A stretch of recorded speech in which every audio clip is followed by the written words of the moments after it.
की राजधानी दिल्ली में सुरक्षित नहीं है सांसद। गृह मंत्री अमित शाह की पुलिस छात्रों पर तो लाठियां भांजती है, लेकिन जो लोग खुल्लम खुल्ला सांसदों को मारने की धमकी दे रहे हैं उन पर कार्रवाई नहीं करती है। का जो सर काट के लाएगा उसको 51 लाख रुपए का इनाम। छात्रों पर तो लाठियां भांजती है पुलिस, लेकिन उत्पात करने वाले लोगों को संरक्षण देती है और पुलिस के संरक्षण में गुंडे गुंडई कर रहे हैं, लूटपाट कर रहे हैं, तोड़फोड़ कर रहे हैं।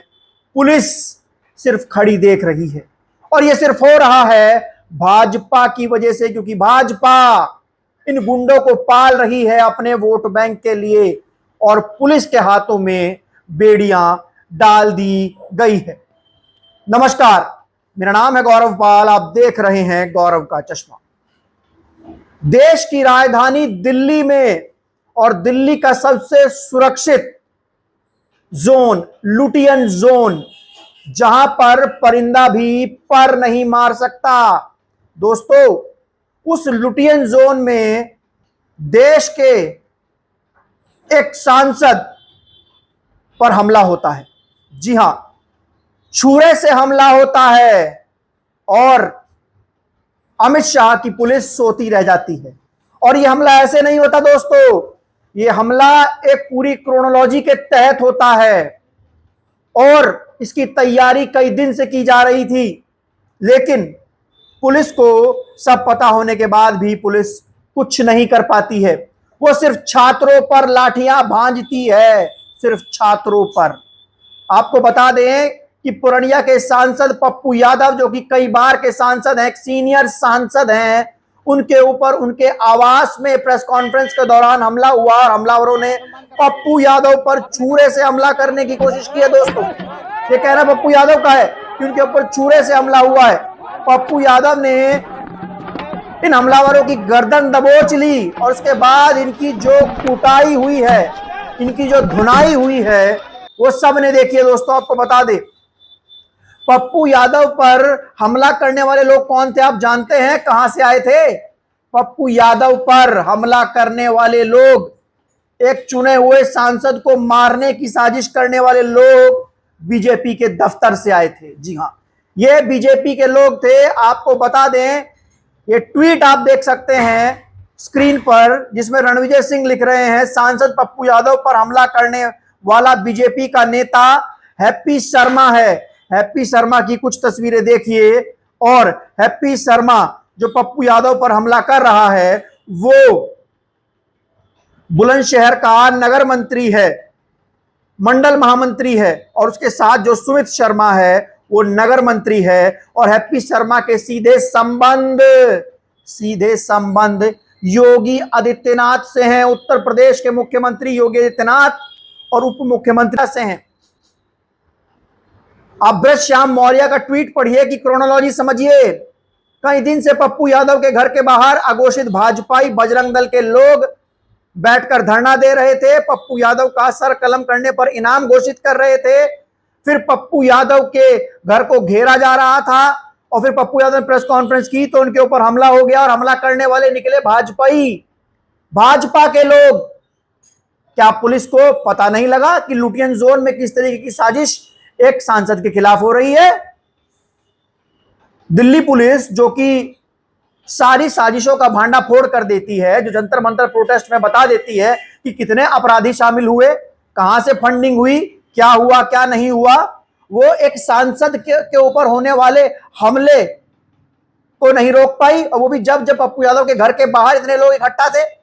और जो हमला करने वाले लोग हैं दोस्तों, वो खास है मुख्यमंत्री योगी आदित्यनाथ के। तो इसमें जो पप्पू कांड है, इसमें योगी कनेक्शन भी निकल कर आ रहा है। आपको पता है कि पप्पू यादव ने कुछ दिनों पहले संसद में एक नाटक किया, जिस नाटक से भाजपा की चंदा चोरी को पकड़ा पप्पू यादव ने, और उसका ध्यान जो है वो पूरी दुनिया के सामने वो लेकर आए कि कैसे भाजपा के राज में राम मंदिर में चंदा चोरी हुई है। लेकिन हिंदू जो हैं वो चंदा चोरी के मुद्दे से नाराज है भाजपा से। भाजपा जानती है, लेकिन जो फर्जी हिंदू हैं, जो भाजपाई हिंदू हैं, जो सिर्फ भाजपा को बचाने के लिए काम करता है, जिसमें बजरंग दल के लोग आते हैं, विश्व हिंदू परिषद के लोग आते हैं, जिसमें आरएसएस के लोग आते हैं और कुछ अर्जी फर्जी साधु संत आते हैं जो भाजपा की तनख्वाह पर पल रहे हैं। उन लोगों की भावनाएं आहत हो गई कि पप्पू यादव ने संत समाज का अपमान कर दिया, लेकिन उन लोगों की भावनाएं तब आहत नहीं हुई जब राम मंदिर में चंदा चोरी हो गई करोड़ों रुपए की। भाजपा सरकार में चंपत राय चंदा लेकर चंपत हो गए। जहां पर फूल लगना था 7 लाख का, वहां पर बिल लग गया 14 लाख का। तब इन दक्ष चौधरी और तमाम फर्जी हिंदुओं को दिक्कत नहीं हुई, लेकिन जब इनकी आका बीजेपी की पोल पट्टी पप्पू यादव, अवधेश पासी जैसे सांसदों ने संसद में खोली तो बीजेपी की नींव हिल गई। पूरे देश के सामने यह मैसेज चला गया कि बीजेपी तो चंदा चोर है, ये तो राम भगवान का चंदा खा गए, ये तो हनुमान जी को पतंग बनाकर उड़ाते हैं, ये तो अपनी रैली में हनुमान को नचवाते हैं। उसके बाद फिर बीजेपी ने अपने फर्जी हिंदुओं को एक्टिव किया और चुप कराने के लिए, डराने के लिए, धमकाने के लिए पप्पू यादव जैसे निडर और निर्भीक सांसद पर इस तरीके का हमला करवा दिया। ध्यान से सुनिए सारे लोग, मैं सनातन रक्षा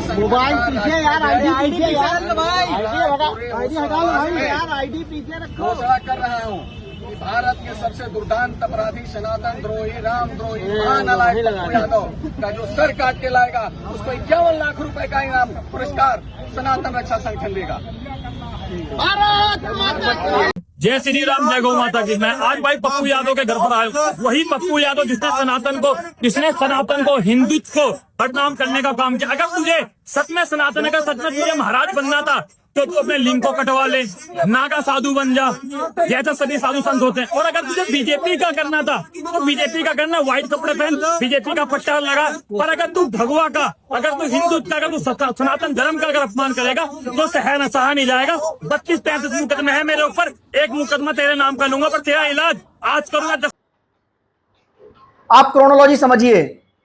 मतलब एक कोई व्यक्ति है, हिंदू रक्षा दल का कोई व्यक्ति है, वो ये कहता है कि चंदा हिंदुओं का चोरी किया हिंदुओं ने, इनको क्या दिक्कत। अरे भैया, मतलब क्या मूर्ख लोग हैं। चंदा चोरी को भी डिफेंड कर रहे हैं। बीजेपी अगर राम भगवान का चंदा चोरी कर रही तो कोई दिक्कत नहीं, कोई दिक्कत नहीं। मतलब आप देख सकते हैं बीजेपी को डिफेंड करने के लिए कहां तक जा रहे हैं लोग। नहीं पता किसने चोरी किया, हमें तो अभी तक कोई खबर आई नहीं। जब पुलिस उसे सामने लाएगी तब पता लग जाएगा। और हम इन चीजों पर ध्यान भी नहीं देते। हमारे पास इतना माल है, कोई उठा के ले जाए क्या फर्क पड़ रहा है। हमारा माल था लेके ले जा रहे जिनके। अरे इन पंचर छापों की मस्जिदों से क्या मिलेगा आपको, आप समझो मेरी बात। हमारे राम मंदिर में था तभी तो ले गए। ये पंचर छाप करने वाले, ये पंचर बनाने वाले लोगों के मस्जिदों से क्या मिलेगा। जूते चप्पल हरी टोपी यही तो मिलेगी। अरे हमारे मंदिर में था इसी तो ले गए, हमारे लोग देते हैं इसी तो ले गए, हमारे लोगों ने दान दिया, हमारे पास था हमारे ले गए। और जिनके भूखे नंगों के पास क्या मिलेगा। ये फर्जी हिंदू लोग कह रहे हैं कि भाजपा का चंदा चोरी कर भी रही है तो कोई दिक्कत नहीं है, हमारे पास बहुत चंदा है। और राम भगवान के नाम पर इस देश के 140 करोड़ लोगों का मूर्ख बनाकर सरकार लूट लिए, अब उनका चंदा लूट रहे हैं और अब हिसाब मांगा जा रहा है। तो जो सवाल कर रहे हैं उन पर हमला कर रहे हैं। और दिल्ली पुलिस कुछ नहीं कर पाई, दिल्ली पुलिस कुछ नहीं कर पाई दोस्तों। और बड़ा सवाल एक और उठ रहा है दोस्तों। अगला वीडियो आप देखिए, खबर हरिद्वार से है। हरिद्वार में इस समय देश में सावन चल रहा है। हरिद्वार दिल्ली हाईवे पर कावड़िए कावड़ लेकर जल लेकर जा रहे हैं, लेकिन इन कावड़ियों के बीच कुछ ऐसे हुड़दंगी लोग भी हैं जो सड़कों पर मारपीट कर रहे हैं। आपके सामने मैं 2 वीडियो पेश करूंगा जिसमें आपको दिख सकता है कि एक ट्रक ड्राइवर से हल्की सी साइड लगी किसी कावड़ को, तो सब कावड़ियों ने मिलकर पहले ट्रक को तोड़ा और फिर ट्रक के भीतर का सामान लूट लिया। यानी कि कावड़ी अब सड़कों पर लूटपाट कर रहे हैं, डकैती मचा रहे हैं और जोर जोर से चिल्लाकर भोलेनाथ का नारा लगा रहे हैं। ये कौन से कावड़िए हैं?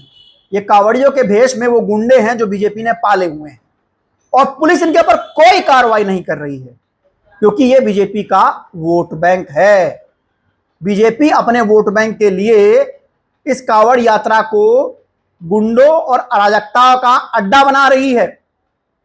दूसरा वीडियो हरिद्वार का है जहां पर एक कावड़ियों की गाड़ी से ही एक कावड़िए को हल्की सी साइड लग गई, टच लग गई। रोड पर इतनी भीड़ रहती है, बहुत भीड़ रहती है रोड पर, हल्का सा टच हो गया तो कावड़ियों ने वो गाड़ी तोड़ दी और पुलिस वाला असहाय खड़ा रहा, वीडियो बनाता रहा। ऐसा लग रहा कि पुलिस वाला संरक्षण दे रहा था, भैया तुम आराम से तोड़ो गाड़ी, तुमको कोई रोकेगा तो उसको हम देख लेंगे।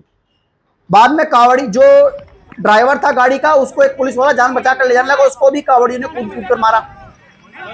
और पुलिस के सामने ये सब हो रहा है। दिल्ली में जब छात्र प्रदर्शन कर रहे थे तो उनके शांतिपूर्वक प्रदर्शन पर यही भाजपा शासित राज्य की पुलिस जो है वो लाठी चला देती है, लाठी चला देती है जब छात्र अपनी मांग करते हैं संवैधानिक दायरे में रहकर। और जब ये कावड़िए उत्पात मचाते हैं, ट्रक लूटते हैं, गाड़ियों को तोड़ते हैं, लोगों को मारते हैं।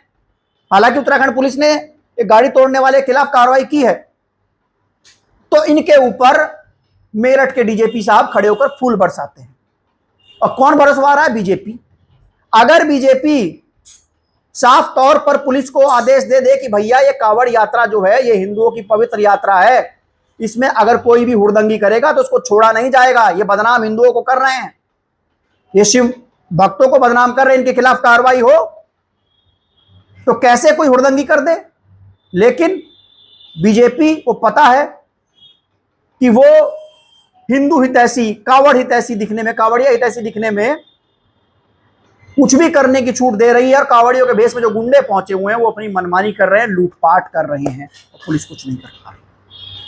मतलब यहां तक देख लीजिए कि भाजपा ने चंदा चोरी करके धर्म को बदनाम किया, और अब इस कावड़ यात्रा में इन गुंडों से भगवान शिव की पवित्र कावड़ यात्रा को बदनाम करवा रहे हैं। इस खबर को लेकर आपका क्या कहना है, क्या राय, आप लोग कमेंट सेक्शन में बता सकते हैं। तब तक के लिए चल, धन्यवाद, नमस्कार।